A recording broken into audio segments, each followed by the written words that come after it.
మణి గారు please come. అందరికీ మరియు ఇక్కడికి విచ్చేసిన పెద్దలందరికీ కూడా అభినందనలు తెలియజేస్తూ, నాగన్న గురించి, శక్తి అన్న గురించి నన్ను మాట్లాడమని అడిగారు. నాగన్న 1980లో మా ఇంటి దగ్గర ఒక నెల రోజులు అరుణోదయ శిక్షణ కార్యక్రమంలో భాగంగా లక్ష్మక్క, నాగన్న ఇద్దరూ వచ్చి మా ఇంట్లో ఉన్నారు. అప్పుడు నేను 2వ తరగతి. అప్పుడు నేర్పిన నాగన్న ఇప్పుడు కూడా అట్లాగే ఉన్నాడు. ఆట, పాట, మాట, నిజాయితీ, చిత్తశుద్ధి, తను ఏదైతే నమ్ముకున్నాడో దానికి కట్టుబడి ఉన్నాడు. నేను పెరుగుతున్న క్రమంలో రకరకాల మనుషుల్ని చూశాను. చెప్పడానికి ఆచరణకి చాలా తేడా ఉంటుంది. చెప్పడం తేలిగ్గా ఉంటుంది కానీ ఆచరించడం అనేది అది చాలా చాలా చాలా కష్టతరమైన సందర్భాలు చాలా ఉంటాయి ఎవరి జీవితంలోనే. అట్లాగే నాగన్న గురించి చెప్పాల్సి వస్తే, యాదగిరి పాట రాయడం చాలా గొప్ప విషయం అంటాం. శ్రీనాథుడు రాయడం కంటే కూడా, ఎందుకు, చదువు రాకపోయినా చదువుకోకపోయినా 2వ తరగతే చదివిన యాదగిరి ఎలా అయితే రాయగలిగాడో మన నాగన్న కూడా 2వ తరగతే చదివాడు.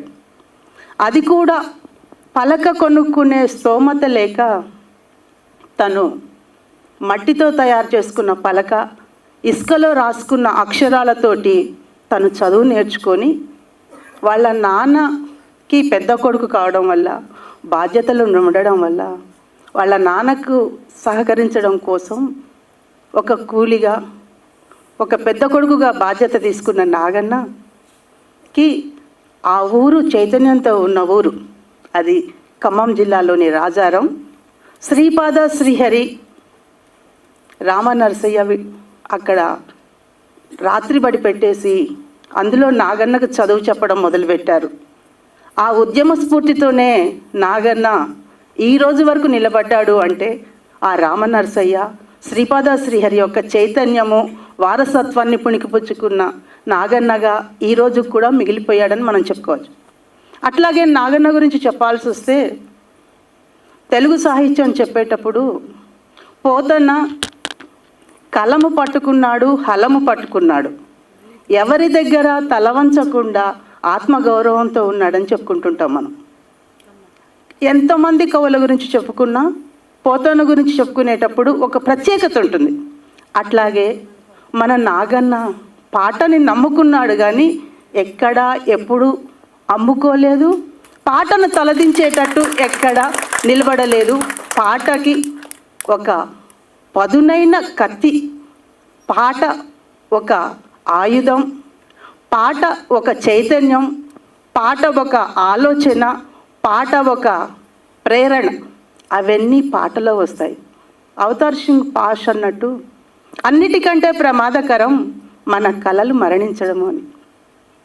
అట్లాగే చిన్నప్పుడు నాకు తెలిసి నేను కూడా ఇల్లందు బాగా ఏజెన్సీ ఏరియా, మొట్టమొదట నక్సల్బరి ఉద్యమంలో చంద్రపుల్లారెడ్డి గారు, పైలా వాసుదేవరావు గారు వాళ్ళందరూ మా ఇంట్లో సభ్యుల్లాగా వచ్చిపోతూ ఉండేవాళ్ళు. వాళ్ళ మధ్యలో పెరిగినప్పుడు మాకు అనిపించేది, ఎర్ర జెండా పట్టుకుంటే మన జీవితంలో చాలా మార్పు వస్తుంది కదా అని. ఆ ఎర్ర జెండాని ఎప్పుడూ కింద దింపకుండా ఉంటే బాగుండు అని గట్టిగా పట్టుకునే ప్రయత్నం చేసేవాళ్ళం. నాగన్న పాట గురించి చెప్పాల్సి వస్తే, మా ఊర్లో పల్లెటూళ్ళలో ఎలా ఉంటుందంటండి, 10 సంవత్సరాల పిల్లలు 3 సంవత్సరాలు 2 సంవత్సరాల తమ్ముడిని చెల్లెని సాకుతుంటారు.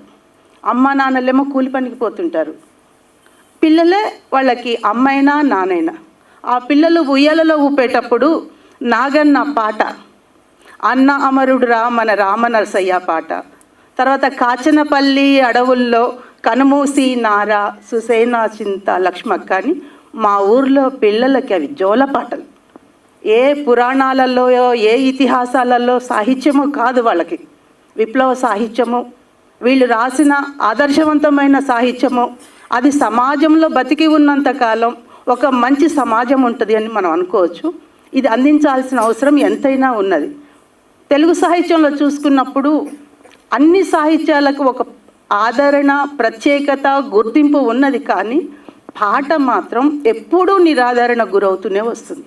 కాబట్టి దీన్ని మనం ఉన్నతంగా తీసుకెళ్ళడానికి కాలం గుండె చప్పుడు లాంటి ఈ కార్యక్రమాలన్నీ ఉపయోగపడాలి.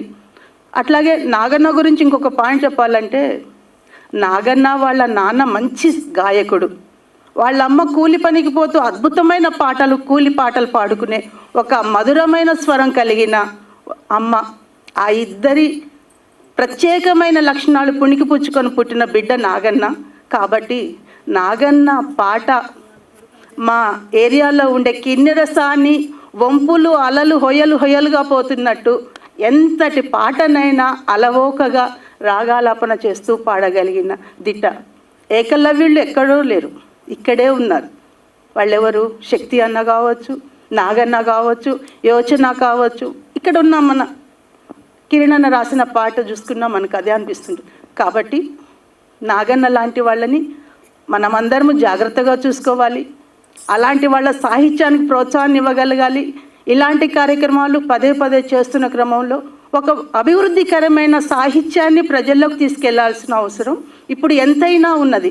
ఎందుకు అంటే నిన్నగాక మొన్న మా సిలబస్లో చూసుకుంటే వాస్తు, జ్యోతిష్యము, మహాభారతం, పురాణాలు పుస్తకాలు నిండిపోతున్నాయి.